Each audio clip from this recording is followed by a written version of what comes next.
Hello and welcome to the Craze podcast. I'm here with Will Powers. and Latent. and I'm Alistair Sly Loris. So welcome. Hi guys, how you doing? Pretty good. Yeah, good. Yeah. Good. Good weeks or few weeks now. Yeah, it's been a little while, hasn't it? Yeah, Yeah, it's been a little yeah, while. I was a bit ill, but I'm all good now. Yeah. So there's a bit of a bug going around at the moment. So- I'm just always ill. So. Yeah. No, I've been Alright, fine. It's been good. Yeah. Tim, you wanted to bring something up at the start. Yeah, no, just about the loss of Bill Paxton. Oh God, yeah. Can't believe it. I cannot Yeah, it just believe came it. out of nowhere. Due to complications of an Surgery. operation or surgery Yeah, or yeah. something. Mm. I still can't get over it. I mean, we're talking multi-millionaire actors here, and they die of something like that, where you think surely they would have had the best care. I can understand it in a local hospital but for a millionaire, you kind of think, But what a loss. I mean, he's in some of my favourite films. He's in the first Terminator, only for a couple of minutes, but Yeah, in True Lies. yeah. Everyone remembers him for Aliens more than anything. But Predator 2. Yeah, Predator 2. I love True Lies, and I thought that he was hilarious in True Lies as well. Yeah, that's why I liked him in Predator 2. He was that cocky there's- little shit that you just, Yeah, you know what I mean? Yeah. That's what he did well. At least when he was younger, that's what he did best. I know that he was in quite some pretty highly acclaimed things, like drama series, in more recent times, where he's won some Golden Globes and stuff. But I never seen any of them. You usually don't when actors get a role. They kind of go into, even though they do some big roles, it's kind of less well known. They Yeah. kind of have that heyday bit with a lot of them. Yeah. He was the big brother in Weird Science, wasn't he? He was the... Oh, was he?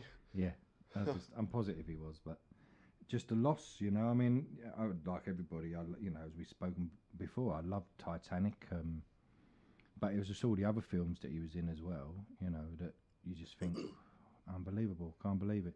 He was pretty iconic for the character type that he played back in the 80s and the early 90s, really, and that's what I know him for. Yeah, so And yeah. I like a lot of them are some of my favourite films from when I was a kid. So it's always hard when it's more of a shock when actors just die suddenly from Yeah. or any celebrity dies suddenly that you love that they just die yeah, suddenly like that. And the Like first Prince thing you as do, well last year, yeah, like things. Prince, and like when Michael Jackson died, like the first thing you do is you think, how did they die? Did they have some illness that he didn't tell us about? But with Bill Paxton, no, Yeah. he just died because Or someone. Anton Yelchin as well Yeah, last year. So I just wanted to open up by saying, our thoughts go to his family Of course, and rest yeah. in peace, yeah. And every time I watch your movies, I shall have a little smile because you were so good. Yeah. Yep. But Yeah. I mean, apart from that, it's the only kind of thing that's rattled me over the last couple of weeks. Apart from obviously more terrorism, which first of all they say isn't terrorism and then ends up being terrorism. Like a drive when the guy drove into a crowd Yeah. and then got Yeah. out of the crowd and walked off with a big knife in his hand Yeah. and they shot him. But then they turned around and went, well, it's not terrorism. Yeah, they said he was a drunk driver or something.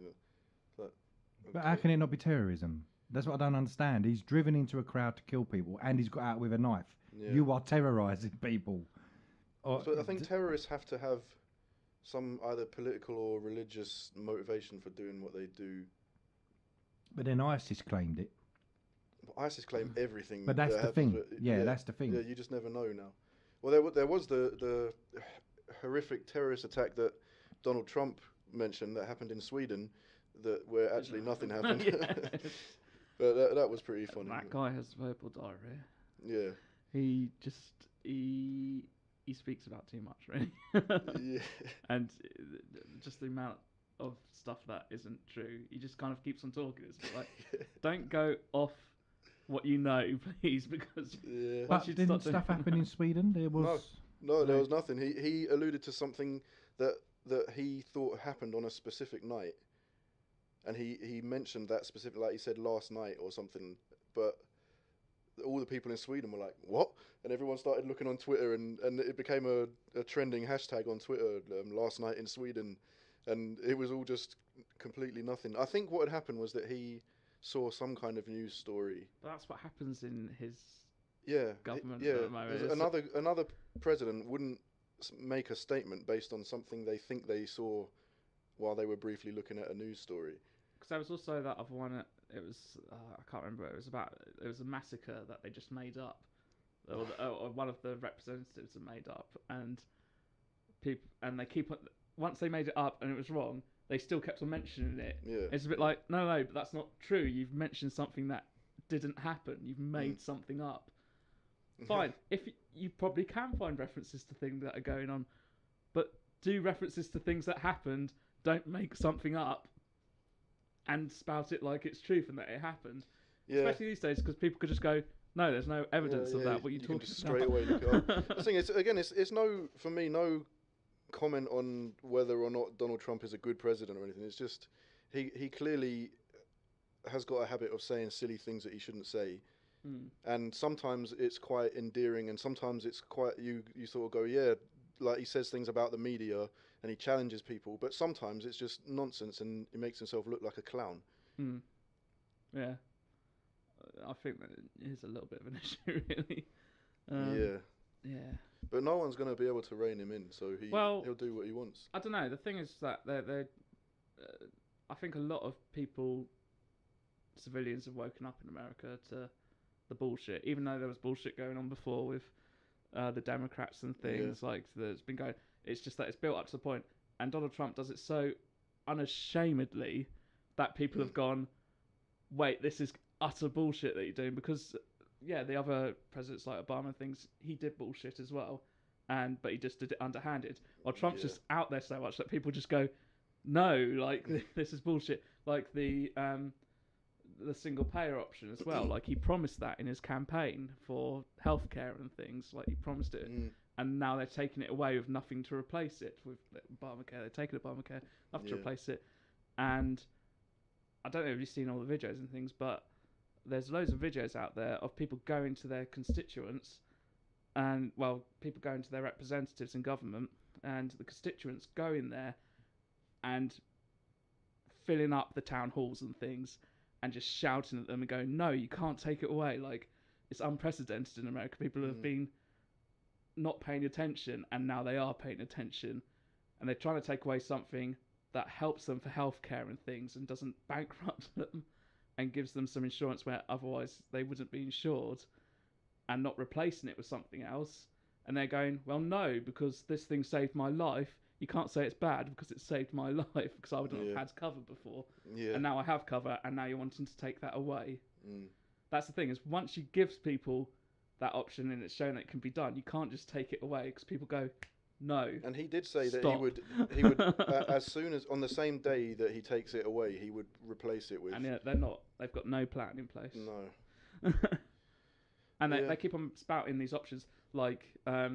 one of them is to have savings options, to go, oh, you'll have these bank accounts that are tax-free, that you can save money up and then pay for your health insurance because it's tax-free. It's a bit like, only rich people can do that, because have you seen the medical costs in America? The problem isn't that we're not saving, it's the thing, we don't have the money to afford this. We just can't afford it if we don't have the insurance. And that gave us insurance, Obamacare, and now you take it away with nothing to replace it. And people are waking up. Like, there's some fantastic videos. I'd say go on YouTube. I think John Oliver from Last Week Tonight did a section on it, and you could just see on there that people are pissed off, man, and they're waking up and they're shouting at their representatives and going, you can't bullshit us all anymore. Which I think that's a good thing that's come out of Donald Trump, is that... Yeah, he's brought it all to the surface. Even though it doesn't affect us in a major way at all. But you see that going on in America. It's been going on for years and things. And in some ways in our government, probably not to as extreme a level, but there is that goes on. And it goes on without anyone knowing that it's going on. Yeah. So, I just like how Donald Trump is just like, people have woken up, man, and they're not going to sit down and not do anything anymore. Yeah. Yeah, that's an interesting... But then, obviously, speaking of people saying the wrong thing, there was the Oscars the other night. The Oscars. And to be honest, there's only one thing that anyone's talking about with the Oscars, and that was Nicole Kidman clapping. Yeah. What was going on? What is going on with her clap? And I swear to God, it looks like someone has photoshopped that video or something, because her hands are the longest hands I've ever seen. I They saw look that. like, Yeah. but her clap, seriously. I mean, obviously no one can see, but Ali, it's like this. Yeah. So it's just the base of her hands hitting each other. Pretty much, yeah. You don't make a sound if you clap like that. But they're the longest hands I've ever seen Yeah, in my they're life. so long. But Surely she's probably got extension fingernails on that she doesn't want to. maybe, I don't yeah. know, but Yeah, maybe that's what it was. Yeah, it was weird. very weird.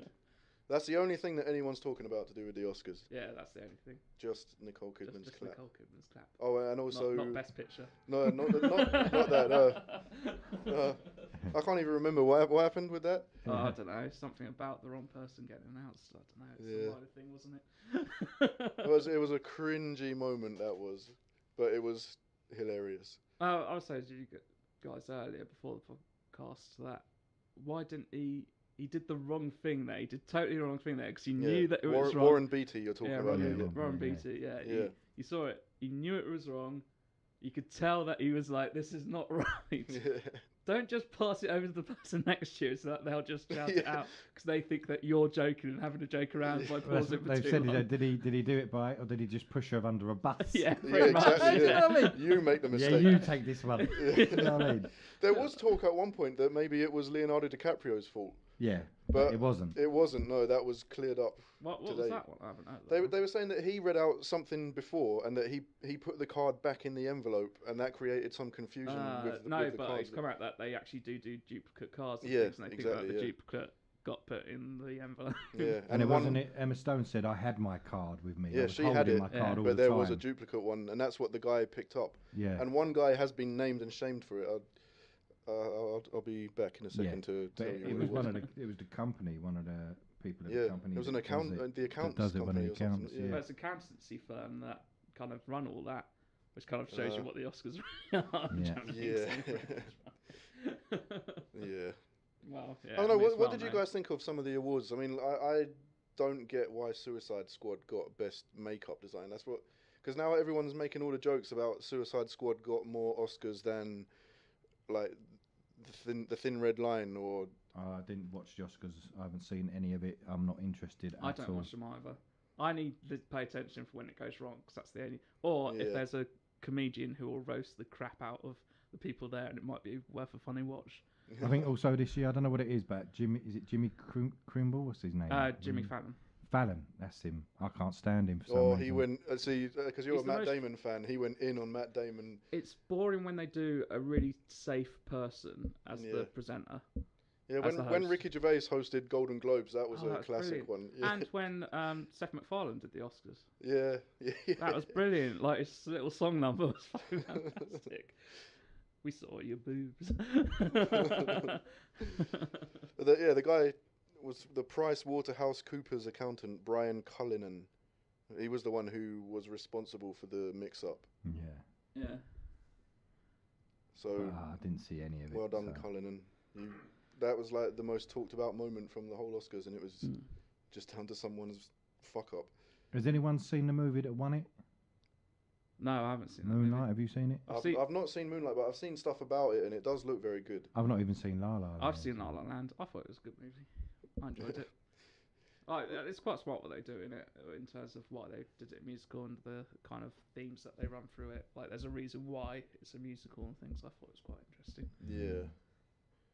And obviously there's a lot of talk this year relating to the fact that a couple of years ago there was a lot of talk about the same issue but for different reasons, that there was more diversity in the winners of the awards this time around. I remember that. Yeah, I Black remember people were boycotting, and Yeah. Will Smith didn't want to go because Yeah, it's a difficult one. It's not really one that we should go too much into right here because No, it obviously. could be that there was discrimination, or it could be that there just happened to be certain films that were more I think Oscar. that's kind of a subject where we have to have stuff to back it up. Really. Yeah, exactly. I don't We're have not any. as well informed. Yeah. Really. But the good point is that people were happy with it this time around. yeah. I'm just trying to find all the winners. Okay, let's. I'll read a few out to you guys. See what you think. Obviously, you know what won Best Picture and who won Best Actress. What do you guys think of Casey Affleck winning Best Actor? Because there was a lot of controversy about that. because Was that Manchester by the Sea? That's right. Yeah. I've not seen it. I've not seen it either, but personally, I've always really rated Casey Affleck as an actor. I like him. But what I wasn't aware of is the fact that both he and Joaquin Phoenix have been extensively accused by several women of being terrible sexual harassment. Yeah, Yeah. exactly. That's been an ongoing thing with those two. Yeah, I think. since like 2010. Yeah, seen those stories. But then a lot of people were very angry that Casey Affleck was given the Oscar. I mean, he was up against Andrew Garfield for Hacksaw Ridge, Ryan Gosling, Viggo Mortensen, and Denzel Washington. They're all pretty. Very, very good actors. Yeah, well, you know, the way my brain works is many, many, many years ago when EastEnders was winning awards and you had Dirty Den up on stage, he killed somebody. So, you know, he actually fucking murdered somebody and then was winning awards on EastEnders. Nobody said a fucking thing. I suppose when it comes down to it, if someone's an actor and they put in a brilliant performance, Yeah, it's just then about the performance. that's what it's about. Yeah. Yeah. Don't start. I'm not politics condoning into rape it. or sexual harassment or anything, you No. know. But obviously, I'm staying well out of that one. But it just seems to be people say something about this, but then other things you watch and nobody says a word, and you think, really? Mm. Yeah. Hey ho, do you know what I mean? But I suppose, you know. Yeah. Steer clear of that one, even though I ain't. Even I'm putting my foot down. Well, Go on. La La Yeah, I Land like Casey cleared Affleck. up. I really like him. I think he's a. Yeah, I've seen Gone Baby Gone, and I've seen Yeah. The Killer Inside Me, a couple of other ones, and The Killer Inside, and he's just. I always think he's got a real intensity about him. Have you seen? There's a film. I can't remember what it's called. I think it's a very low budget independent film with Casey Affleck, and I think it's Matt Damon, where they get lost, and then he ends up killing him, right? Because they're just in this desert, and he's just like, I can't go any further. I can't do it, and like Matt Damon kind of leans on him and suffocates him. And then gets up and he starts walking on, and then in the distance he sees cars. It's one of them films no. where you just think, no. That's You know? like The Mist. Yeah, I was going to say. Yeah, The Mist, yeah. But I swear it's Matt Damon and Casey Affleck. If you haven't seen it, it's well worth a watch. It's a really good movie. Okay. I might have got the wrong actors, but I know. I think Ali's Casey on the Affleck's case in trying it. to find out what it's called. I know Casey Affleck's Jerry. in it. Jerry, that's the one. Brilliant film. Really good. Okay. Really good. I'll keep Watch an eye that. out for that one. Yeah. Your description of that film actually just reminded me that a new film has come out on Now TV, which I assume means it's also on Sky Player at the moment. Just to say, that's quite an old movie, like 2003, that one. Yeah, it's an older one. It's an old little independent-y movie. Very just like a few Yeah. actors in it, and that's it. Oh, I'll check it out, yeah. But yeah, this new movie's come out on Now TV, and it's called Locked In. But the reason I bring it up is because last year I went to Fright Fest up in East London somewhere. I can't remember where it was. Go to one of those. Was it good? Well, the film's okay. Okay. But I like Fright Fest is awesome. I would recommend it, especially to anyone who likes horror films. I'd recommend go to Fright Fest this year. But this particular film, I was just impressed that it got on Now TV because I remember seeing it. It wasn't called Locked In when it was at Fright Fest. It was called Monolith, which is the name of the car that's in it. But yeah, at Fright Fest, the director was there talking about it and how he had like hopes for the film, and he was really enthusiastic to see what we had to say about it. And I think everyone in the whole cinema, when the film finished, we were all just like, meh. But we all had to sort of give him feedback and stuff. But I was just impressed to see that it came on Now TV. So yeah, it's not bad. It's a very, very low budget film, so he's done well with working with what he had. I've been watching The Get Down on Netflix at the moment. Oh yeah, that's the one about the origins of hip hop and stuff. Origins of Hip Hop, based in the 1970s. Yeah. It's good. Baz Luhrmann Yeah, I love Baz Luhrmann. Yeah, it's pretty. Romeo and good Juliet's series. one of my favourite films. Yeah, I'd recommend it. Okay. I'm about halfway through at the moment. So yeah, I'm enjoying it at the moment. Anyway, sorry. What more actors? We've really got. Yeah, well, I was just saying how La La Land is really cleaned up on this one. Got best director, best original score, best original song, best cinematography. The cinematography, I'd probably agree with, is really good, isn't it? best costume design went to Fantastic Beasts and Where to Find Them. Good film. Yeah. I actually enjoyed it. Well, you know, when you, like I said on the last podcast, Actually, yeah, I the think costume design was good in that. I Mm. agree.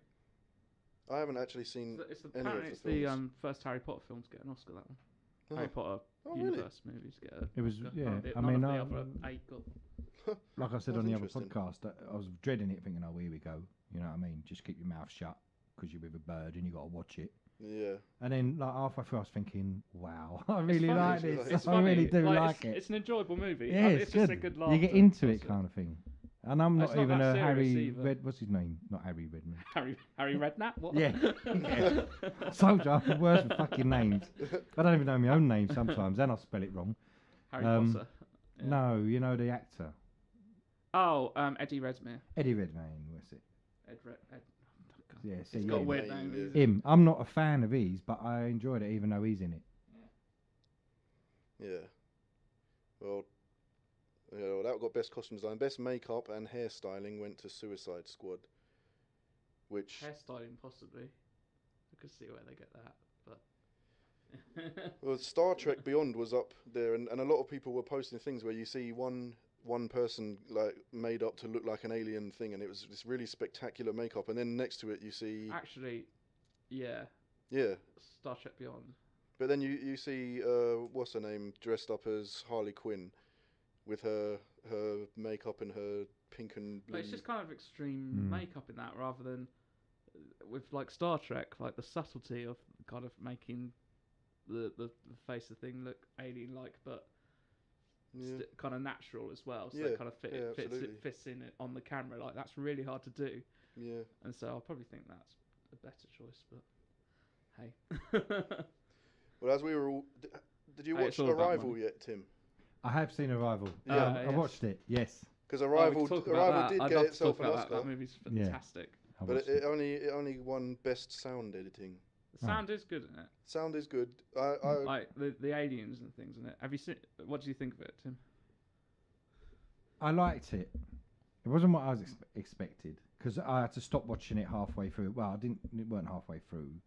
I watched it until they went into the ship, and he cracked the glow stick and threw it up, and it just stayed there. Yeah. And then I had to stop watching it. So then I come back and I watched all the beginning part again, and I watched it all. There were bits in it that I was a little bit confused with, because then when you kind of go back and discover the plot, you think, well, I didn't see that in it. I didn't know that was happening. I missed that bit. But Yeah. no, it was a really good film. Do you know what I mean? And I like films that are different and original, and because everybody can follow the same old Yeah. recipe, and you think, oh god, this is like Yeah, 5 films rolled into one that I've already Like, seen. it's just such not a traditional alien movie at It's all. good. It No, was I enjoyed it. It was alright. It was good. It's good. that the aliens aren't bad guys as well. Yeah. Yeah, It's yeah. just a bit like, And it was just so interesting that I think when you try and think of what is alien to us, you think of they look a lot different to us. They maybe breathe different kinds of atmosphere and stuff. But the fact that these aliens perceive time and space in a different way to what we do, that I think that was just such a good idea to put to people, because I think it's quite a complex concept, like philosophically and scientifically, but people are smart enough to understand that thing and that sort of thing, and not enough sci-fi films really challenge people to actually think about what they're watching. I don't that think. the director of Arrival's doing the new Blade Runner as well, so that makes me Yeah. really interested I mean- about what he's going to do in that. The thing is, for me, touching upon reality, I think it's about time we all knew anyway. It's not like we're gonna, religion won't crumble if we found out there really was life out there, Yeah, and people won't go around killing each other, because we've seen it so groomed to it now on the television and films that with the new planets they've just discovered, Yeah, that Yeah. where they're saying 3 of them are yeah. potentially They probably have, life-bound Yeah. planets. because Well, they probably have liquid water on them. What's great is that there's like a couple of new telescopes that they're setting up, which would be able to closely analyze, and from the photos and and the other sensors that they've got it, they'd be able to tell what's actually in the atmosphere and even possibly on the surface of the planets But- out there, without us having to go all the way out there But the to thing find is, out. for me, if That's it's incredible. formed enough to have water on, right? Yeah, If it's formed enough to have water on, then there's potentially life on there. Yeah. Even if Some it's at extent. a microorganism it might state. only be a very early form of life. Yeah. Because one of the most abundant things that floats through space, to my knowledge, is amino acid. It's the, which is the building block of life. And all it needs is a certain heat and water, and you've got algae, you've got newts, you've got pond life, sea monkeys. Do you know what I mean? I mean, we've just kind of like that discovery recently just shows we used to 30 to 50 years ago thought water was really rare in the universe. Completely wiped out. We're like water's probably all over the place. Yeah, and that kind of serves as the building blocks of life if the right surface temperatures and things happen. So, but yeah, I've watched a lot of films recently. I watched that Hacksaw Ridge. It was quite good. Yeah, that one. I haven't seen that movie yet. That one, best sound mixing. I think that was one of them. Do you remember there was an episode of American Dad where Roger was a bad guy and he was trying to make a film that would win Oscars, and it was called Oscar Gold, and that was what it was. I think it was about a mentally disabled Jew during the Second World War who was hiding from the Nazis, and he the also little kid in a loft. Yeah, and he had a God. puppy, and his puppy died. Oh fuck me! And he was an alcoholic. But that was the. I think that with Hacksaw Ridge, and I'm not trying to say that it's not a good film, but I think that the way it was presented and the way Andrew Garfield played his character, I think that's what they were going for. They were looking at what type of films have won Oscars in the past, and they were thinking big drama. But it is a real story. It's a true story, and it's an amazing you see story. the real people at the end. Yeah. Talking about the man who that film is about. Yeah. What he did, I think, is one of the most amazing things that I've ever heard of anyone doing. Because if you don't know, he went into the Second World War without carrying any kind of weapon. He refused to even touch a weapon. Conscientious. Yeah, he was a conscientious objector, and yet he wanted to fight. He wanted to be in the war to help people. And when they went up onto the ridge, they just got absolutely flattened by the Japanese coming at them. And then a naval strike came, artillery strike, and over 130 men went up there, and then only about 20 of them came back down. But this guy was still up there on his own. He single-handedly, without a gun, rescued 70-something... It was about 79 people. So, yeah. Spoiler alert.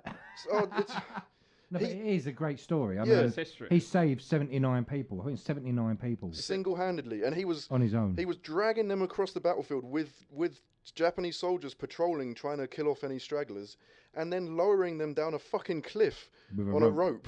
Yeah. So that they get to safety. And on his own...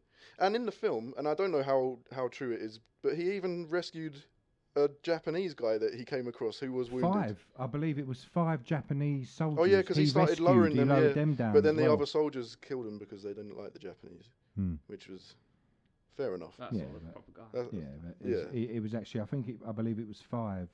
Yeah. Japanese soldiers that he lowered. It was incredible. Like when it got to the end, and you see the man talking, and you see a couple of the people talking who he rescued, and who had previously, before he did that, they had judged him to be a coward. Yes. Because he refused to take a gun. And when they were talking about how sorry they were for that, even 50 years later, there were tears in their eyes. Yeah, because one of the guys said, I did say them things to him, and yet he saved me. Yeah. He did. I mean, you know. And these people tried to court-martial him and have him thrown into jail.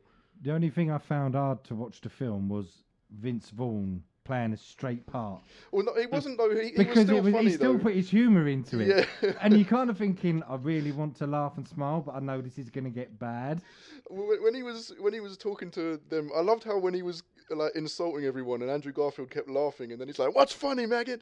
And then when he calls him, he says how skinny he is, and he says, "You look like a stalk of corn." And then he says to the other guy, he says like, "Make sure you don't let this guy stand in high winds." His humour was cracking me up all the time. Yeah, that's the thing. You kind of think, I really shouldn't be laughing. Yeah, because it's going to get serious. Yeah. That's what those kind of sergeants and things did. Like they kind of added they had humour in what they were doing as well. A lot of them. Another good film I watched recently with the real people at the end was Boston with Mark Wahlberg. About the race, you know, the bombs that went off on the race. I haven't seen that yet, no. It was really good. I won't say anything too much about it. I won't spoil it. But yeah, no, it's a really good movie. Really good. You It's know more what about the capture of the two guys. I mean? Yeah. It doesn't go into great detail about the bombs. It is in there, but you know, it's really, really good. It was quite a good movie. Another one I didn't think I would really like, but yeah, kind of good. But let's touch upon Split. Oh, we got. We can. I haven't Haven't seen it yet. I haven't seen Split. Ah, You Yeah, just I told asked him me earlier, yeah. you will probably see it soon. I We will think. touch upon it by saying, "Fucking hell, Ali, just watch it," yeah. because then we can talk about it. And that film is just. You just want to talk Yeah. about it because of So you're just saying that it's M.Night Shyamalan back on form? definitely. Okay. Yeah, well and truly. Yeah. But like Will said, there's a lovely little Easter egg in there. Yeah, there is an Easter egg, and it's so unexpected. And now that we've said that there's an Easter egg, it will be slightly expected. But you, even if you've got an idea what it might be, you'll just be sitting there hoping that it is what you think it is. Listen, you won't have a fucking clue Okay. because I was shocked. Okay. I was going, oh fuck, that's what Will was talking about. Okay. So yeah, Fine, I need to watch see it, it. enjoy Watch it, but yeah, Yeah. and yeah, it was good. It was And very, I very saw a good. film that I know everyone here will like when they see it, and that is John Wick 2. Oh, don't tell me about it. Yeah. Oh, I want to see that. Yeah, I need to see It's just so stylish. It builds on what they did in the first one and just takes it fucking into the stratosphere. Good. The like the colors of it and the way they've shot the action, Yeah. it's incredible. But I want to say about that though, one thing that a lot of people maybe don't realize is that style of action film is they've taken that straight from a long-standing tradition over in Hong Kong of doing action films. They call it a bullet ballet. Mhm. And if you ever care to look back at some of the Chinese films that did that were the originators, you can look at films like A Better Tomorrow or The Killer, several other ones like that. They've got that exact same style where you've got one person with just a gun or two guns taking on a whole load of people and diving around shooting them. But I think they've built on it because they got a bigger budget and all the modern technology, and Keanu Reeves is just awesome. But I can't wait to see that. yeah, John Wick 2, highly recommended. Yeah. Oh, Keanu Reeves, man, he just dedicates himself to his roles. You can tell. Yeah. Everyone loves Keanu Reeves. I can't understand. I couldn't. If anyone ever criticized Keanu Reeves to me, I would defend his honor. You'd have to. You would have to. He's just And I'm not saying the dedication he puts into these films that he does by the Yeah. training alone. Mhm. You've just got to take your hat off to him and go fucking kudos. Yeah, And the but- way that he lives his life, Yeah, the man himself. the that- man is yeah, amazing. yeah. You know. He's That's so what I humble love as about well. him. Yeah, like, he's as a guy, humble just- and And he said he might do Matrix 4 yeah, I heard about that. if the writers are on board and everything. they Whether they're they could or very- not is another They're matter. very different people, the directors, the Wachowskis. Yeah, that's putting it For lightly. other, yeah, but also just the styles of where they go. I mean, I think they focus more on philosophy now in a lot of their stuff. Even their new series on Netflix, it's more about the philosophy than the action in it. Mm. I find so. I don't think a new Matrix by then would probably be as good as I'd hope it would be Well, personally. I Maybe- would maybe just it'll watch it come from because them. it's him and it's Yeah, Neo and it's the Matrix, Yeah, so- it's Matrix. Yeah. But the thing is, you know, we all know I think it was 75% of all of his earnings from them films went to the baby yeah, okay. charity. Yeah, So if they can do another one and he gives another 75% to charity, then hey, do you know what I mean? But I suppose when you're worth over 100 million, which he's supposed to be worth, you can give away quite a bit, couldn't you? yeah, but then It's he just the still, way he lives his life, you know. yeah, He doesn't have a he still mansion. rides the He train doesn't with wear people. designer clothes, No. and do you know, he's quite happy in a £2 T-shirt. Do you know what I mean? And that's what I like about him. He's real. He's a real person. Yeah, he's down to earth. He hasn't let it all carry him away too much. Yeah. I will say, in terms of criticism of him, he was not good in Dracula. He was not good in that That film. was because they tried to make him do an English accent. Yeah. If they'd have just not even just put him in the film and made it an Englishman, then. Yeah, But then again, sometimes when the character Wilhelmina Murray, she was talking, it sounded a bit ropey. yeah. Winona Ryder. Yeah, That even her vocal in that sounded a little bit. yeah. I think that the only thing that she had in her favour was that she's done other films where she's played an English character, so she had a bit more experience to call on for that. But it's like anything. The more you watch it, because I'm a huge Dracula fan, Yeah. right, and obviously goth by heart, then the more you watch it, the easier he is to watch in that. And Yeah. it becomes kind of like you just let it wash over you. And there's a lot of the film that he's not actually in Yeah, because of he's course. locked in Dracula's castle, and so Yeah, I mean Gary Oldman is my all-time favourite actor Yeah. of our age. Undeniable, just genius. yeah, And just even back then, I mean, I followed him from the beginning, from like Prick Up Your Ears and Sid and Nancy. I discovered him at a very early age. He played a skinhead in a film with Phil Daniels in, and I watched all of Phil Daniels' work, Breaking Glass, and obviously because I'm a Quadrophenia fanatic, and he's Jimmy in Quadrophenia. yeah, So I discovered Gary Oldman in that film, but then I watched him in Prick Up Your Ears. I watched him in Sid and Nancy, and then as he got bigger and bigger and bigger and bigger, I just followed his career. And then when I found out, I mean, I loved him by the time he started to do Dracula, but when I found out he was going to do Dracula, that was it. yeah, I was already on board. yeah, Because I love Dracula. I've got all the old versions, Bela Lugosi. Mhm. Do you know what I Mhm. mean? The Children of the Night. What's Yeah, the yeah. music they make? I mean, I know the fucking script, you know. what I mean? yeah. So basically, I thought, yep, I'm on this, and then I just swam in it. What's the Swam name in of it. that German actor who originally said that line? I was watching something recently about him, and that line, "the children of the," I know that was in the Gary Oldman one, but it was originally said in an older one from like the 70s. There's the Bela Lugosi. He's Dracula. Maybe that was him. He says it. I was watching a thing about like the worst actors to work with, and there was this German guy who played Dracula and used that line in the film that he was in, and he was like universally hated by all the directors. There was only one director who ever worked with him more than once. It was interesting. Because the only other one that I can think of is the Nosferatu film, but that was a silent yeah, film. no, yeah, and so that was a long time before. very as long well. time ago. Yeah. Still a great film. Love it. Oh yeah, yeah, yeah. But I mean, there's a lot of Draculas, but you have to kind of cut the wheat from the chaff, and you kind of go right. Bela Lugosi Mhm. and the Gary Oldman, the Bram Stoker's Dracula. That's the only two that I would ever really. What I about watched Christopher that Lee? Dracula Untold, but yeah, Christopher Lee. But I don't know. I still go to the Bela Lugosi or the Gary Oldman. I think the Gary Dracula Oldman, Untold. I just swam in it. I loved it. It Yeah, was- yeah, I love that film as well. I love everything about that film. Oh, Sadie He- Frost right through to Yeah, Richard E. Grant. It's Yeah. just all good to me. Do the you know what I style mean? of it, and it's a brilliant film. But yeah, what you just said, the untold story, Dracula. Yeah, It was alright. yeah, it weren't the greatest. But I don't It doesn't really feel like a Dracula film. It just feels like a film about a guy who needed to fight against an army, and then he found out he could get powers, and it just happened to be Dracula.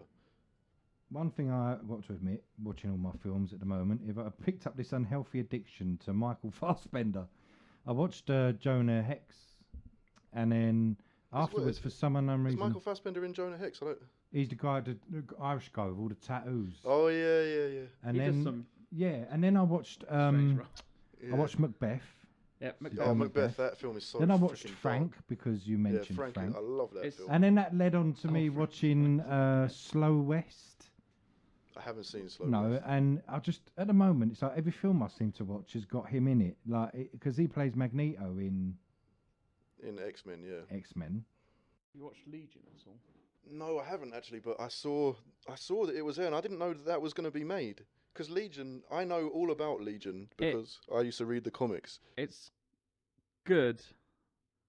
It's obviously not traditional X-Men. It's all about his head at the moment. Like it's only 3 episodes in, and it's all about him trying to discover what's going on because he doesn't know that. He only like in the first episode discovers that it's powers that he has, not a mental disability Yeah. or Well, mental health issue. I think in the comics, it was a bit of both. He was the most powerful mutant that has ever existed. I think it's pertaining to that as well, but it's like the mental health issues are a result of his powers, so without him realizing that he had powers, and that it just messes him up so much. Does it have any of the other X-Men characters in it? Not as yet. They've been taught that they're gonna might put some in there. Because you know who his parents? Oh yeah, I know. Yeah, Xavier. Xavier and Moira McTaggart. Yeah. But I don't. They haven't. The thing about his parents, like they haven't really shown them. Yeah, you haven't seen his mother at all, and you've kind of seen his father, but they're alluding to that isn't his father. Yeah. That is because they're basically going through his memories. They've got a mutant that can bring people back into people's memories and things, and they're kind of trying to sort things out about his past, about how he remembers it and what is actually going on. Because he keeps getting flashes of the past and things like that in his head. So they're trying to sort it all out and trying to get him in a bit of a more stable place. Yeah. What's interesting to me that they're doing that is that obviously you've seen X-Men Days of Future Past. Yeah. And the way they depicted that post-apocalyptic world in that. In the comics, Legion eventually got to a point where all of his personalities came together into one. Yeah. And then he wanted to do something good for his father, for Charles Xavier. And the thing that he decided to do that he thought would help was he saw that Magneto had been the biggest bane to Charles Xavier's life and the opposite of his dream for the future. Yeah. So Legion decided, I need to kill Magneto, but not now. I need to go back into the past. Yeah. And I need to kill Magneto before he messed up everything for my dad. And that's what he tries to do. And a bunch of the X-Men follow him back in times. I can't remember how they managed to do that. Something to do with Cable. But anyway, they get back there, and then it gets to the point where Legion is just about to kill Magneto, and then he accidentally kills his own father. And that sends everything hurtling into a big fucking... Yeah, I mean, it's really interesting, because the guys who are doing Legion, who are kind of the showrunners, they did the TV series of Fargo as well.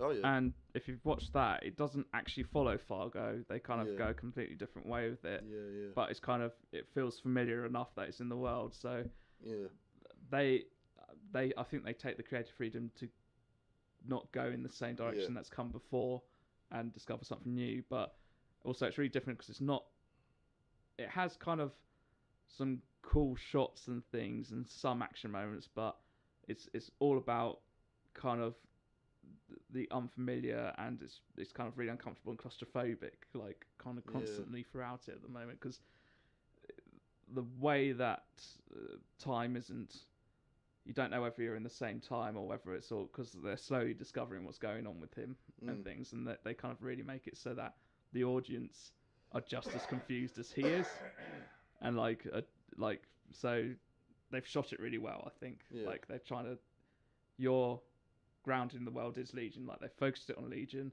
so he's your character that grounds you, like he's discovering things and stuff like that. Yeah, okay. And so they're kind of representing what the audience sees as all this confusion, that rather than like these all the other superhero TV series and that, it's just kind of you're fly on the wall watching it. Yeah. But they've kind of shot it in a real way that the you're learning audience within, you in the same way. So I'm a bit like, that's really good filmmaking. That's like, So- you remember, you I'm sure you do, that film, I think it was Christopher Nolan's first film, Memento. Yeah.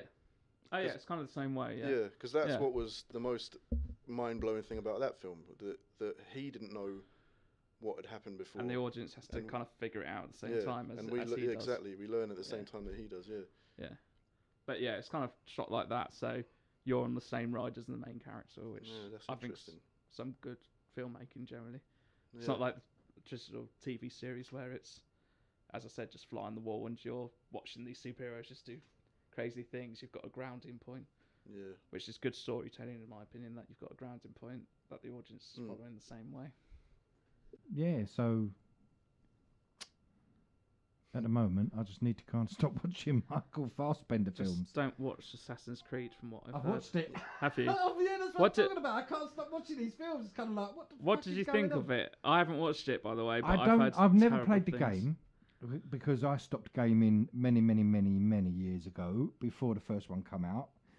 But I always thought that it was about that time period, where the film is about him in our time period that gets into a machine and it takes him back. That's what the game does. Apparently, it follows the story of the first game. Like, oh, okay. but, Then I thought the first game was actually of that time. Apparently, the film takes more focus in the future or the present future aspects than the past generally. Well, basically, I don't want to spoil a lot of it, but they need him to go and find something, so they kind of, you know, he was meant to die, he didn't die, and then they're getting him to go into the past to find something. I think anyone who's played the game knows. It was okay. I didn't know what to expect, so I came to it with fresh eyes because I've never played the game.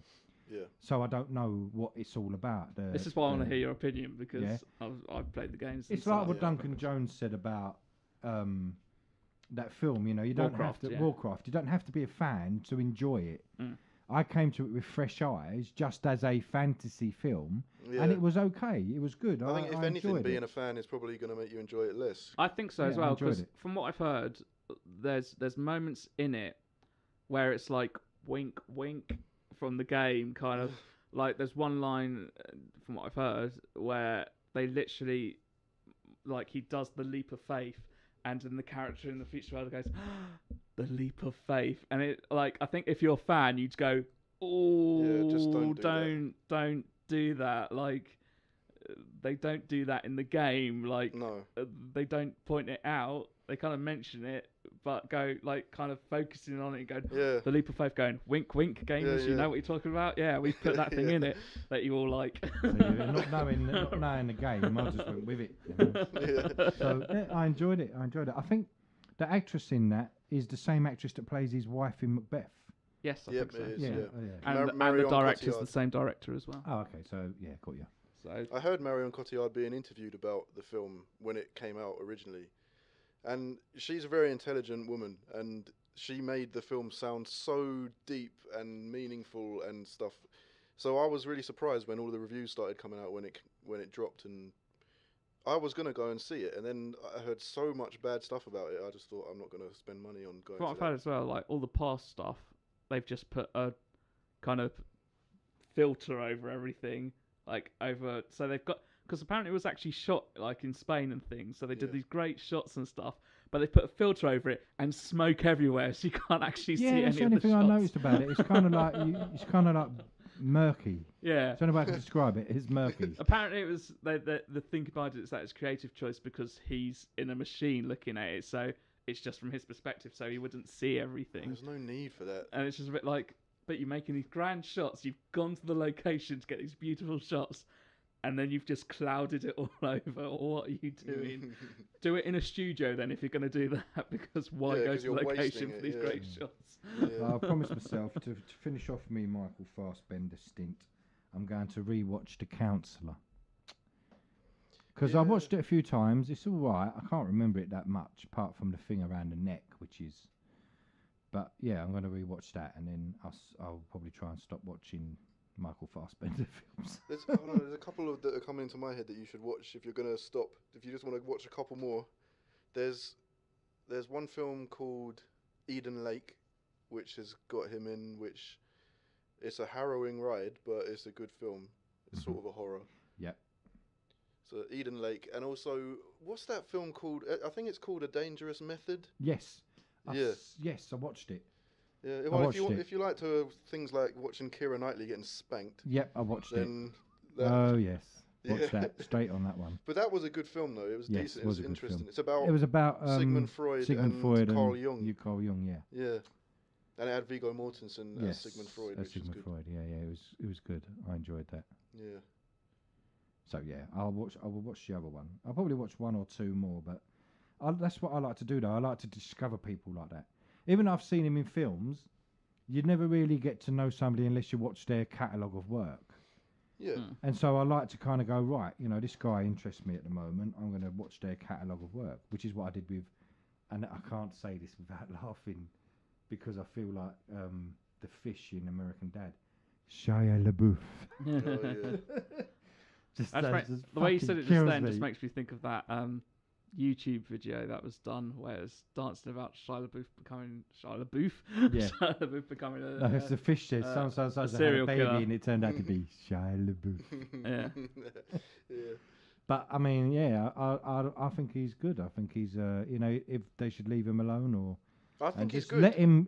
they should just let him grow, because the reason why he's doing all of his method stuff is because imagine what he's going to be able to bring to his acting in 10 years' time. If they just let him do what he wants to do, you know? Because at the moment, he looks like he has lost his mind. But he hasn't. He knows exactly what he's doing. He does know That's what how he's doing. smart he is. Yeah. It's interesting. It is interesting because he's trying to... It's a bit like he's trying to go from being comedy, light-hearted, not having a lot of credibility, to being really credible. And it's kind of the opposite tangent to someone like what Miley Cyrus did, where she had a definite thing that she was known for doing, and she was very successful at it, and then she turned into an absolute slut. And yeah, and that's my I voiced that opinion strongly. She is a total slut. But I mean, for me, you know, if you watch Shire in Lawless or Fury, you know, he's got something. I just spot it. I mean, I spotted it in Gary Oldman when he was very young, you know. And there's something there, and you just think, just leave him alone, let him go through the process that he needs to go through, and he will end up a fucking amazing actor, and he'll have so much to draw on and bring to stuff, because, you know, he was allowed to express himself through his street art and his, you know, method acting, and I just think, you know, he's another one that could be really, really big. And I'm saying that about Michael Fassbender as well. I think there's a lot more to come from that guy. Yeah. And off screen, he's very funny.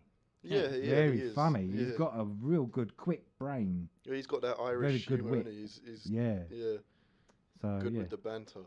But I reckon Michael Fassbender is bound to win an Oscar at some point, because people do take him as a very credible actor, whereas Shia LaBeouf is going to have to win people over to be able to get there. The thing is, I don't know if you remember, I mean, I'm such a film buff. I'm such a big movie watcher. I mean, I can sit and watch 10 movies in a day and not get bored. You know, I'm watching movies at 4 o'clock in the morning because I have, as you know, insomnia. So, I mean, I'm watching movies 4, 5 o'clock in the morning. Yeah. Sometimes I'll start another one at 7 and I'm back to watching movies all day, you know.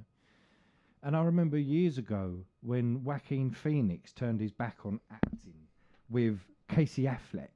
Oh, that and prank. They went off filming each other. Yeah, they made that weird documentary thing, didn't they? See, this is what I love. Which wasn't a documentary, really. Exactly. This is what I love. This is why it intrigued me about these two guys, and that's why I like Casey Affleck. Yeah. I also like Joaquin Phoenix, you know. And for me, that just made me think, hang on, what are they up to? This is funny, you know. Them, I'm not doing any more. I'm not talking to the camera anymore. I'm not doing this, which is exactly what Shia did on the red carpet with a bag. You know, I'm not famous anymore.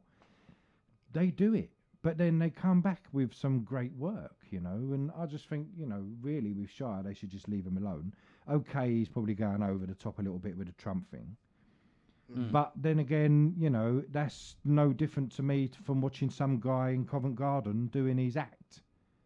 Yeah. And he could go on to be a fantastic actor, you know. So, yeah, I mean, talking about Joaquin Phoenix with the split, I did go back and watched most of M.Night's catalogue.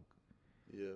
And, you know, to be honest, I may sound like a right twat saying this, but apart from The Last Airbender, I can't really see... name another bad one. The Happening. That was pretty... Is that the one with Mark Wahlberg? Yeah. Yep.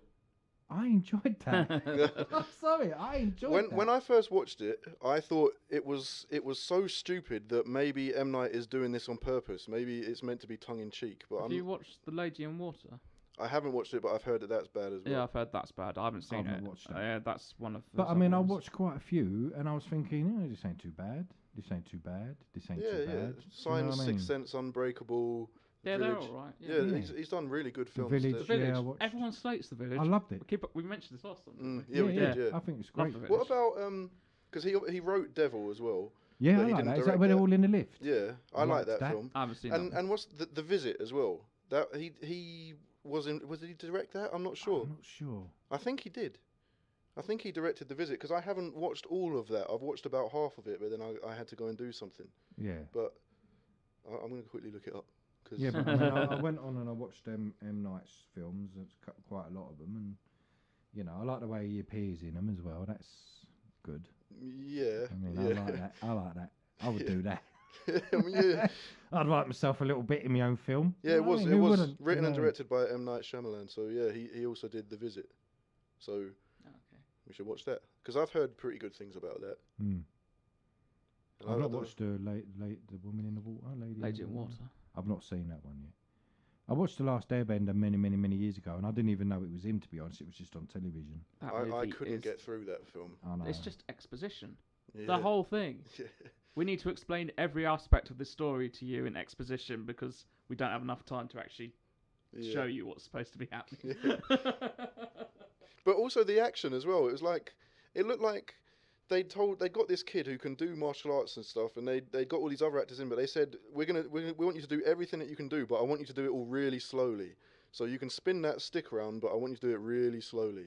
And as someone who's watched hundreds of martial arts films, I just think why. Well, it's a bad adaptation as well. Don't know if you've actually watched Not Avatar. really. No, I haven't really seen Avatar. I love those animes. They're beautifully animated and things. So like the fans are really looking forward to it, and then you just get this pile of crap that comes out as a movie. Oh, is it? one of those- Because I promised somebody I'd watch it, but now you've said that, I won't. What? Avatar, is it? Oh no, Avatar's Avatar's good. No, The Avatar's is anime it? is supposed to the be Last good. Airbender Oh, is okay, okay. is based Yeah. on that animated series. Okay. I'd probably say Avatar might not be your bag because it is aimed at the younger audience. But then they did Legend of Korra, which is it kind of followed where their audience from Avatar probably grew up to be Yeah. more kind of teenagers. I like Legend of Korra. That's a really good series as well. Well, I was just about to say, just on this note of animes that are made into films, one film that I'm really, really looking forward to is Ghost in the Shell, because That looks really, really good. it looks, and also And very true to the very, original very, anime. even to the Anime. way the place, the way the city looks, the look of everything, it looks so. Because Ghost in the Shell And the to car me, as well.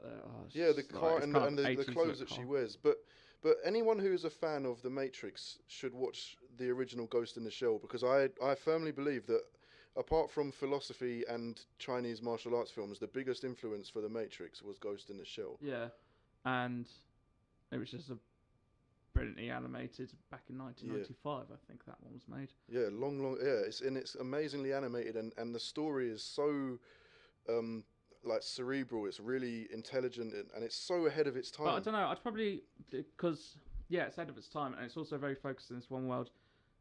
But they're saying that the movie is because there's been quite a few animes since. There's been like a series Yeah. and a few other movies as well. Well, there was one other movie. one there other was movie, Ghost in the Shell 2, which was yes. still good. And they all have different story aspects that they Yeah. for this universe essentially.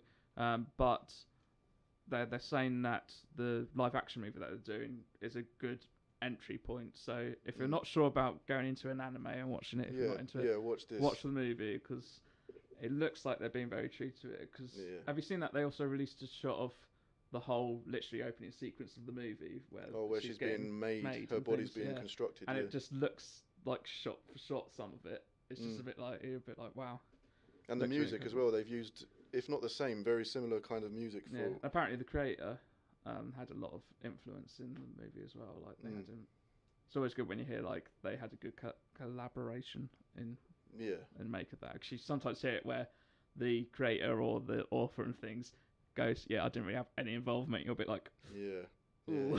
Yeah. You're not gonna- I know that's why Evil Dead was such a good remake. Yeah. If there's ever been a good 'cause Sam remake, Raimi, Sam Raimi was really on board with that, and I think the remake's better than the original. Yeah, I like the remake, and Yeah. I don't really do remakes. I only watched it because you said it Yeah, was good, yeah, and I thought it was good. yeah. But then again, I couldn't really remember the first one. It was so long ago. Blasphemous. So has anyone seen Logan yet? It's not out yet, is it? No, it's not. It's out on Friday, I think. Okay. Which by the time Maybe this comes out, Thursday, I think it is. by the time this podcast comes out, it will be out. and I will have seen it because I Yeah. don't get that at the moment. I've seen the trailer for it with a very old Patrick Stewart Yep. Yeah, and a very old Logan. yeah. And a Who else very is in young it? Are the kid. rest of Stephen them in it? Merchant. Yeah, yeah, Oh, yeah. God, Wait, is he in they, it? they've got a shot of it, and like because in Apocalypse they had that same Yeah, Caliban. character in it, Caliban. Yeah. And he's like kind of Middle Eastern sound as well as kind of Egypt and Yeah. things where they're based. And then here I've seen a clip from one of the trailers, and it's Stephen Merchant with his Brummie accent. I was a bit like, oh god, that's a bit of a change. Bristol accent. Bristol accent, sorry. Yeah, not Brummie. Yeah. Is it just about him, or is it got the crew in it? Is it got any of the X-Men in it apart from? No, Xavier? apparently it's literally probably going to be just those three. Okay. And X-23 as well. Yeah. Okay. And it's very character based, this one as well. It's not Yeah. like big. It's kind of more exploring Logan, who he is, and stuff. I'm intrigued by the Mummy. Can't wait to see what that's all about. I'm intrigued as well. Yeah. Because I just think of the trailer that came out where that one studio accidentally put the trailer out with none of the sound effects on it. No. But put that aside. I mean, it's I can't wait because it's Tom Cruise, and there are some films out there that he's done that are good. I think that most of his films are. They range from good to really good. Yeah. I like him he's like the antithesis of Keanu Reeves, because his films are just as good as and if not better than most of Keanu Reeves' films. But him as a person, I'm doing the biggest thumbs down you can imagine right now. Yeah, I mean, as a person, I don't really know, I don't really care. But I mean, for me, I think some of the films that Cruise is in are good. I really, really, at first, was just disgusted with War of the Worlds, because obviously I'm of the person where I want to see Horsham Common, where one of the pods land. I want to see something in England because, it kind of starts off. This is where it starts, Horsham Common. And I've actually listened to the War of the Worlds opera on Horsham Common late at night, so that's how big a fan I am. But I watched it, and there were some bits in it where I actually found myself holding my breath, where they was down in the basement. That's just I actually thinking to myself, breathe. You need to breathe. That's more of the brilliance of Steven Spielberg. Yeah, really. Yeah, that's what I'm saying. The film was fantastic. I've got to turn around and say it's a fantastic film. I really did rate it. I do think it ends a bit suddenly, though. I know that's kind of how it goes anyway, but yeah, the dead weed. I don't think they red weed. Sorry, they need to do it's one of those things where they kind of kept it a bit too true to the actual story and how it ends. Yeah. And it's a bit like it kind of works in the format that it originally started in. That might have been something that they might have needed to change slightly for the cinema audience and the filmmaking, or the way they done it probably needed to change. Like maybe it was like a slower discovery throughout the movie. Rather than it just suddenly happens. Yeah, it's just like, oh, look, they're real now. Okay. Yeah, they're all dying now. Everything's but he's in another film this year as well. There's another film with him in it. But yeah, I mean, I think it's American Man or The American. He's just had the sequel to that. Jack Reacher. Yeah, the Jack Reacher 2. I haven't seen that yet, but I love the first one. So yeah. And I think my favourite Tom Cruise film that he's done since Minority Report is Edge of Tomorrow. Is that what it was called? That was really good. Live and Repeat or something. Yeah, Live, Die, Repeat. Love that film. Live, Die, Repeat. Just Edge of Tomorrow. Yeah. Everyone I know likes that film. Yeah. I like him outside of the action stuff as well. When he done the one called, is it Day and Night, Night and Day? Well, with Cameron Diaz. Yeah, I like that. It was funny. Kind of funny. And he was absolutely hilarious in Tropic Thunder. Yeah, of course. Tropic Thunder was a great film, but I think he was the funniest thing in it. Yeah, he stole the show for me. Yeah, and but you've never from seen an early him do age. that. He's like another one that I've grown up with. Yeah, me too. Do you know what I mean? Because it's like even with Tom Hanks, I've grown up with these actors. Kiefer Sutherland, and they're part of the Rat Pack back in the day. With Jude Nelson and Molly Ringwald and Emilio Estevez, and but yeah, I mean, I'm looking forward to The Mummy. Emilio. Shia LaBeouf. Just. Yeah, so I'm looking forward to The Mummy. I'm definitely looking forward to Blade Runner. I'm looking forward to the one you mentioned a couple of podcasts ago, Prometheus 2. Oh yeah, Alien. It looks a bit more true to the Alien franchise. Again, Michael Fassbender. I've got to get away from this guy. Yeah. I'm so sorry. Yeah, but the thing is, they established him as the androids essentially. That's why I was secretly asking, will he be in Logan? But he's not going to be. So there we go. Well, it's kind of a bit too late in the. Yeah. What's people's thoughts about the King Kong film that's coming out. Skull I Island. think I haven't it's watched just any King an Kong films. action. I love those kind of trash films where it's just a bit like it's just an action fest, and they're advertising it that way as well. Yeah, they're sometimes with like trailers and things, they kind of try and trick you into kind of thinking there's a bit more of a serious tone to it. Yeah, but you watch the trailers for this, and it's just a bit like it's just going to be an action fest, just big like.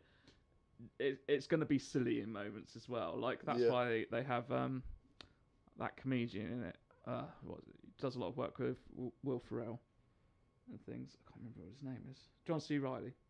Oh yeah. He's the one in who's it in as well. Step Brothers with Will Ferrell. Yeah. Well, they've got John C. that's Reilly. They've got Samuel Jackson, who could just do that kind of just action. I'm doing an action movie, and I shout at everything. Another that's Snakes on a happening Plane type role, isn't it? Yeah. So you kind of know that they're not going the serious route like Peter Jackson tried to do with in this one. What about who's been seeing the trailers and the adverts for Life with Jake Gyllenhaal and Ryan Reynolds? Oh yeah, that one about getting a life form from Mars, isn't it? That looks intriguing. They've got some big stars in it, haven't they? Yeah, Jake Gyllenhaal, Ryan Reynolds. Who else have they got in there? That's not Chris Pratt. Sorry, that's the stupid one that they did. Hiroyuki Sanada, which not many people will probably know who he is. Yeah, but he's in loads of sci-fi movies. He was in Sunshine, wasn't he? Yeah. Yeah, he was the captain in Sunshine. Was that the one with Cillian Murphy? Mm. Oh yeah. Oh yeah, and with the new Alien one, James Franco. It's got to be in it as well.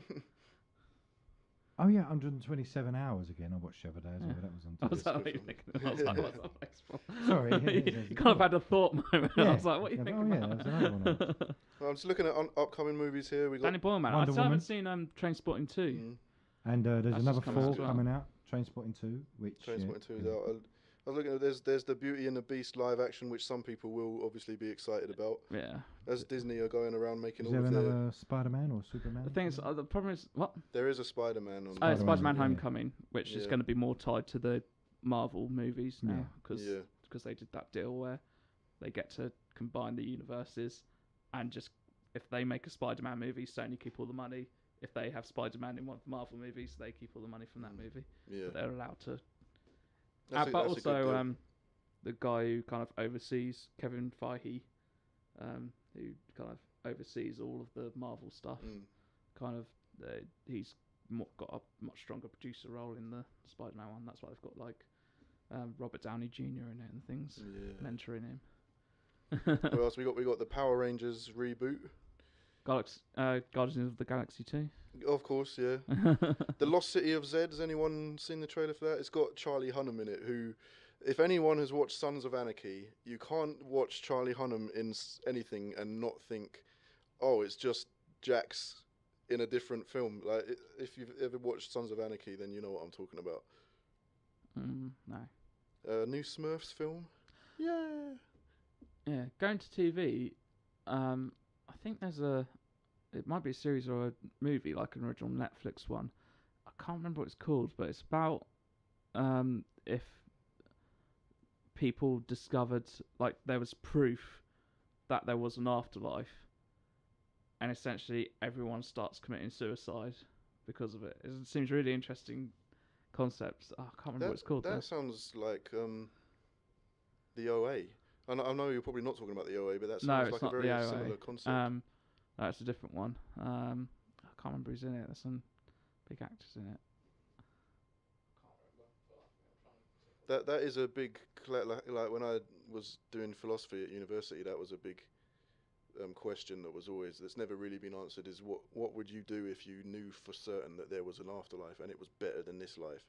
What's the point in carrying on living this life if you know that you can go to the afterlife and it will be better? Think about it the other way. If there's an afterlife which is better than this life, then you could do what you fucking wanted in this life, and then at the end of your time die and then go and have a better life elsewhere. Yeah. Why would you want to kill yourself? That would be the other thing. Can you imagine what you could do without recrimination? Just yeah. You know what I mean? It's like giving a get out of jail free card. Yeah. But it don't fucking matter. There's an afterlife and it's better than this one, so I don't give a shit about what I'm doing in this one. Yeah. You could just go for it. Do you know what I mean? But then what's the point when you can do that you could do that in the next life anyway? But then maybe and then obviously in the classical philosophical discussion, the question is, there's an afterlife, and there's a heaven. You know there's a heaven, but you also know there's a hell. And then what do you do? It's Yeah, but then let's not go there because you know what I'm like with the Bible and God I'm forgives not all talking sins about shit. You know what I mean? Yeah, it's called The Discovery, and it is a movie from Netflix. Right, It's it's a got film. Jason Segel in it, and Rooney Mara, and Robert Redford. So I find it incredible. Like Netflix is doing really well at getting these big time kind of actors to kind of do movies that are literally going to go straight onto on demand. Yeah. But I mean, it's like these big actors that end up in TV shows, and you think, wow, you know, there's that Tom Hardy thing, Taboo, that's on at the moment. Yeah, you know, but there's other ones, American, like massive big actors that are ending up in TV programs, and you're thinking, wow, I never thought that would I think it's going to happen more now than it did. know I what think I mean? the focus has changed. Like I think Hollywood has got so obsessed with superhero movies and just action fests that actors, like really serious and well established actors who want to get their teeth into something more in depth, TV's doing that better, and even Netflix movies are doing that better and things like that. And on demand, like they allowed more depth and things, and like even the Netflix format of their TV shows, some of their TV shows are more like really extended movies. Yeah. In some aspect, like Stranger Things. I mean, that has Winona Ryder. Yeah, and she never does TV, but she did that and things. Like Lawrence Fishburne, he's in Bone, whatever his name is. He's in a TV program. Isn't it? He's in John Wick too. Do you know? Yeah, you're just thinking, yeah. And that's why they were talking about the Matrix 4. Oh, okay. Yeah, because they're sharing the screen again for the first time. Yeah, and they're talking about it. And at the premiere, Trinity was there as well. Oh, was she? The three of them all teamed up again for a photo. Because she's been doing TV recently. She's been doing in the Marvel TV. Oh, yeah, series. she's been Jessica Jones. Doing the lawyer in Yeah. one of the many lawyers in that But then, universe. I suppose if they offer you enough money, I mean, why is Jeremy Renner doing BT ads? adverts, yeah. Because they're offering him fucking shitloads of millions of pounds to do it. Yeah. Why would you do it otherwise? Do you know what I mean? Jeremy Renner's an interesting one because he has done some really good films, like he was in Arrival and also obviously The Hurt Locker. But he kind of ends up being just the run of the mill guy in it. Like he doesn't stand. There's something about him where he doesn't quite stand out enough in my opinion. My estimation went down when he done Bourne Legacy. Well, yeah, I'm sorry, but that's a personal thing for you, isn't it? Because the thing about Jeremy Renner is what you were just saying there is exactly what people used to say about what's his name, Bradley Cooper. People used to say exactly the same thing about him, that he just doesn't quite. But then he did like. And then suddenly he did like really The amazing, Hangover, and then he did the Limitless. A-Team, and then he did Limitless, and Limitless was a big Didn't one. he do And he did- Silver Linings? Silver Linings Playbook. That was good. That was the one where people started really thinking, oh wow, this guy can act. Oh, that was a TV series that got cancelled. That sucked. Was Limitless. Don't know if you ever watched the Limitless. I didn't TV ever series. watch the TV. It was series, good, man. It was really good, and they just got cancelled after the first series. Talking about Shia LaBeouf, he was in a film with him as well, where they all did bit parts. It was kind of like this little story, then these actors done this little story, and then Is there this was this little story. Nymphomaniac? No. This is another. This is Because there was all this is sorts like of people loads in of that film. kind of 5-minute stories Right. by completely different actors Yeah. put into a film. But I think it's all centered around New York. So it's kind of like they go to a hotel in New York and there's people in the hotel room and there's a 5-minute thing on that. And then it'll be out in the street. Some guy goes for a cab and the cab pulls away and he's like, and then, you know, so it's kind of like they don't all meet up. I don't think it's all. what their stories all lead on to but one it's up. all, Yeah. it's all kind of like, which was quite good. Yeah, that's an interesting idea. I've seen various films where it's like a collection of different directors who have all had a certain amount of screen time to use. Like the ABCs of Death. I don't know if you've ever seen that. I think I have, but I can't for the life of me remember it. That's the friggin' weirdest thing that I've ever watched. Yeah, I think it. Yeah, I do seem to recall it.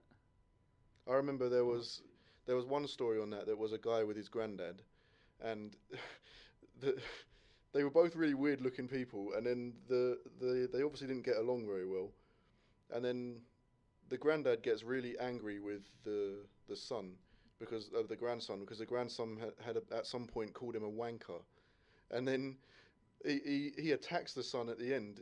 The son's lying in bed, and then he can feel that there's something in his mattress, and he gets up, lifts up the sheet, and his granddad is inside the mattress. And the granddad comes up, and he's like, you know what I hate about you? You're always calling me a wanker, but look, and he pulls his trousers down, and he hasn't got a penis. He's like, how can you call me a wanker? I haven't got. I'm telling you, it's the weirdest fucking thing, but it's creepy as hell because of that. Yeah, I think I've seen it. It rings a bell. Yeah. Like somebody says to me, "Oh, have you seen so-so?" And I'm like, look, I would have to watch 5 minutes of it. Because sometimes I'll watch a film and you're kind of thinking, have I seen this before? And it's always the last 5 minutes you go, yep, seen it. Yeah, I do You've that sat sometimes. for 2 hours thinking, I think I've seen this. Because you seem to know what's going to happen next. Yeah. But you're not sure. And you're thinking, have I seen this? Have I seen this? And it's the last 5 minutes you go, yeah, I've seen it. Yeah. Just sat here for 2 hours watching a film I've already seen. So I think Twin Peaks, the new series, is supposed to be out this year at some point. Don't go there. I'm so worried because I'm a Twin Peaks fanatic. No, you don't understand. When I was, obviously, It was you like a guys big phenomenon know, at the time. Like, we were a bit too young for when it was. being homeless, for 7 years, living in squats and shit. Sometimes we was lucky to get a place that had electric, and we had this little black and white portable, and a baby belly oven. We didn't have a baby belly oven at first. We used to cook on a little bar heater. I shouldn't say that; it's probably the most dangerous thing. But Yeah. then we swapped something for a little baby belly oven. So we had an oven with 2 hobs on the top and a little oven bit, fan assisted oven, and we had a black and white television, portable. And I had this addiction to a thing called Prisoner Cell Block H, and I couldn't not watch it on a Tuesday and a Thursday, right, with B. Smith and anyway. Then all of a sudden there was these advertisements for this thing called Twin Peaks, and me and my good friend Steve, who I spent today with, we kind of looked at each other and went, oh, it looks a bit exciting. It's David Lynch, because we was like a Razorhead fans anyway. Razorhead. And Blue Velvet, and and so when it first came on, we sat there glued to this little black and white television, and every episode was just better than the last. But the torture was you had to wait 7 days to the next episode, and we got to the point where his lovely mum, God rest her soul, she used to come to the squat and deliver if you're a Twin Peaks fan, you'll know about this. She would deliver a lovely cooked cherry pie, and we always had hot coffee, and then basically we would sit there for the next episode eating damn fine cherry pie and drinking damn fine coffee, and it was the highlight of our week. For me, it was like the 3 days of the week was the best days. I had Prisoner on a Tuesday. I think it was a Tuesday that Twin Peaks was on. I might have been wrong. And then a Thursday was the second episode of Prisoner, and that was it. That was just the bee's knees for us, because we didn't have much to look forward to, being fucking homeless. Do you know what I mean? Big place in my heart. Like me and Will, probably at the latter end of where you had like TV nights and things like that. Well, now you've got just access to everything like constantly all the time, that you just don't really get that anymore, where it's just a bit like, oh, I want to watch something. There we go, I'm watching it already. And people have lost patience with TV shows where you still have to wait a week before you can see the next episode. Oh yeah, people go, I'm not going to watch it until the season's done. The whole I'm going to wait until the whole season's and then can binge on it. Yeah, I get that now. You could do that now. Back then you couldn't. No. Do you know what I mean? I think it was 1991, also, the original you release. missed an episode, you'd be like, no. And the internet had only been out a year or two, and it was like computers were so expensive. I mean, we was fucking all homeless. We weren't going to buy no computer, but it was kind of like, watching it every week. It's such a big part of my life, Twin Peaks. And we learnt all the phrases, and sometimes we just stop in the middle of nowhere and pretend to have our dictaphones. Diane must get some coffee on the way home. Do you know what I mean? And pretend to have dictaphones away and just carry on walking. I mean, we become Twin Peaks mad, It was, and we found out it ran for a couple of episodes. I think it was about 12 episodes, and then it stopped. And then I think it came back with a mega bundle of like 22 episodes. I mean, it was a huge amount. And the last ever episode of the old lot, some woman in America watched it in a body bag in a fucking morgue. The last episode of Twin Peaks, she wanted to feel out what Laura Palmer felt. Yeah. So she watched it on a teeny little television in a body bag in a morgue drawer. And we just looked at each other and went, why didn't we think of that? It's like, You know what I mean? that's This is the bollocks, that's man. true dedication to a Yeah, show. because that's what we was like. We was that dedicated to it. You're like, damn fine coffee. Do you know what I mean? It was like, oh my God, the log lady. Me and Coxie, so sometimes Coxie would just walk in with something that was pretending to be the log. And I knew exactly what he was doing. Do you know what I mean?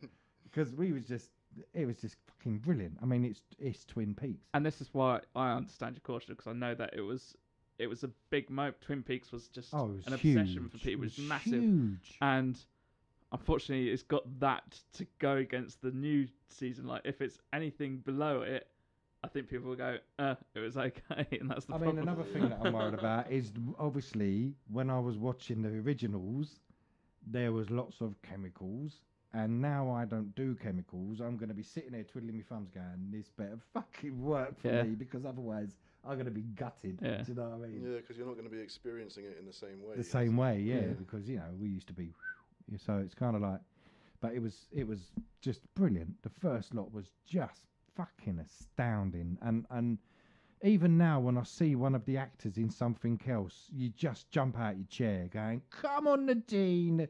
Or you see somebody like Ed, or, you know, even Carl McLaughlin, the actor, you see him in something else, you're going, come on, Agent Cooper, because you still call them by that name. You know, I don't see him as that actor anymore. I see him as Agent Cooper. You know. Yeah. Even the film Fire Walk with Me with my favourite guy David Bowie was in that film. You know, the actual film Fire Walk with Me I loved, and even David Lynch himself in the programs and the films was just sublime. When he appeared as one of the agents, oh God, he was fucking hilarious. I loved it. I absolutely loved it, and I still love it with all my heart. In fact, last year, I sat down my very close friend and I made her watch the entire lot, and she just fell in love with it like I did. And, you know, even now she's like, oh, Twin Peaks, do you remember watching all of that? Like, yeah, I do. But I remember watching it 20 years ago, thinking the same thing that you're thinking now. Why isn't there more of this? But we'll see. I mean, as long as there's a lot of the original actors, obviously some of them are not going to be alive now because the originals were 1990. They have been getting a lot of the 91. original cast back by the looks of things. So. But, oh God, I mean, the policeman, Andy, oh, come on, how could you not love that character? He was fucking brilliant. I mean, for Twin Peaks fans out there, I understand that you probably feel the same way as I do, but I'm just so worried about this new lot because, you know, it's one of them things, do you want to retread in something that was so good? So good that you just don't want it to be ruined by anything. Have, And have I you know... guys, have you guys seen any of the films by David Lynch's daughter, Jennifer Lynch? Probably. Name's familiar. I more recognise stuff that she's been in. Yeah. Because she's Well, she directed. There's a film called Chained, which is about a guy that's a serial killer who he murders this woman and then abducts her young son and raises him as his own. Wants him to be like his heir, and he has him chained to the floor in the room and makes him watch as he rapes and murders all these women. And then she also did a film called Surveillance, where there was some kind of incident that happened on a road, and it's being investigated by the FBI, and like the local marshals, because they think it involved these two killers who are on the run, a man and a woman, and then the local marshals have arrested all the people that were on the scene at this incident, and then the two FBI agents arrive, and the whole film is about these two FBI agents trying to get to the bottom of what happened, but. It's really, really good, and Jennifer Lynch. I've seen that one. You have seen that, yeah. Because it has sort of a twist. Well, yep. To say sort I'm not of going is to an say spoiler, understatement, but yeah. the twist at the end, you're kind of like, oh wow. Yeah, but Jennifer Lynch, I think she must have learned from her, because she goes with the sort of weird and dark kind of storylines, and the way David Lynch used to make, like in films like Mulholland Drive, where the world just seems scary, even though there's nothing actually scary happens. The world just seems terrifying. The best moment in that is when there's that really disfigured guy who comes out from the corner. Yeah. From out back of and like that was the first movie. Well, I think it's the only movie I've seen where I kind of like somehow he built the tension where I jumped like in slow motion. Where I was like. Like, it made me feel really uncomfortable. You get that moment of terror inside you, like what you get when you have a nightmare. Because that's what it was. It's like his tight shot, like right by the wall. Yeah. It's pretty much like really close to the wall. Yeah. And just slowly tracks in, and he just comes out. He doesn't do anything. No, he doesn't come out suddenly. He's just there. He just slowly comes out. And then he looks, and then you see his face, and you're like, because the way that it was built up, like you were saying, that there was that guy saying that he had a nightmare about being in this diner, and then he went around the back, and there was some kind of monstrous thing. Build up. It's so scary. But also, like, you don't expect it over because it's just a guy mentioning it and things like that. Yeah. So you're not kind of thinking about it, and like they just kind of, and you're like, oh yeah, that guy was mentioning it. I mean, I haven't seen Twin Peaks yet, but I will watch it one day. But Mulholland Drive was the first film I ever saw that completely blew my mind, because even now it's difficult to say exactly what the fuck that film's about, but you can have ideas about what it's about, but it doesn't appear to make a whole lot of sense all the way through it. But it's so effective, it's so powerful, the effect that it has on you. Like that bit where the guy goes out to meet the cowboy.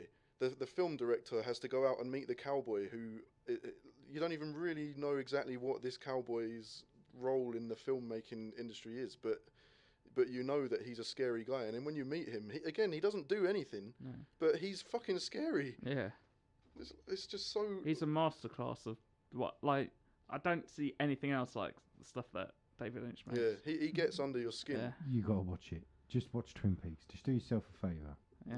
Watch Twin Peaks from the first episode through. You won't get better TV. I'm telling you now, you cannot get better TV than this. It's so good. So mind-fuckingly good. Dong dong.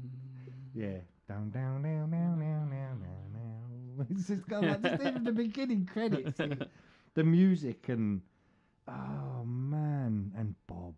You'll learn who Bob is. Oh my god. Oh, it's just I might have to watch it again myself. I only just watched it all last year, do you know what I mean? But it's just so great. It is really, really, really good. I mean, there's some things that are life changing or just so.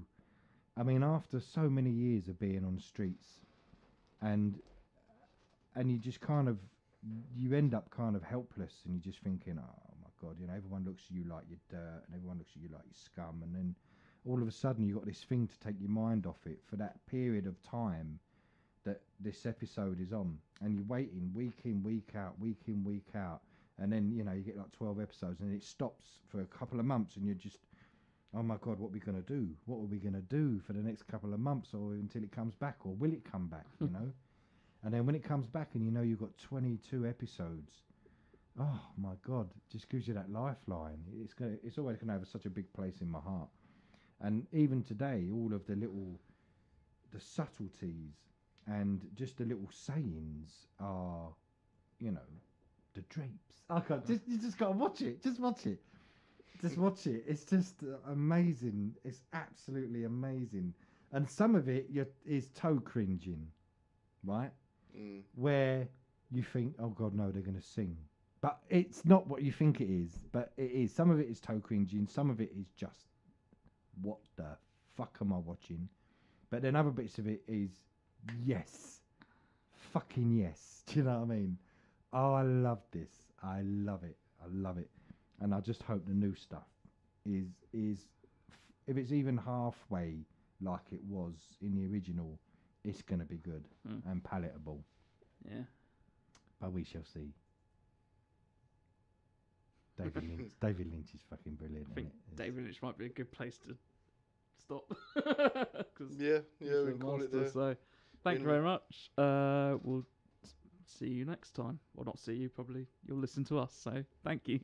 Yeah, thank you for listening to us if that's what you're doing. Yeah. Because we've been talking for a long time. Yes. Yes. And we are all sane, really. Yeah. Or are we? Shia LaBeouf. Emilio!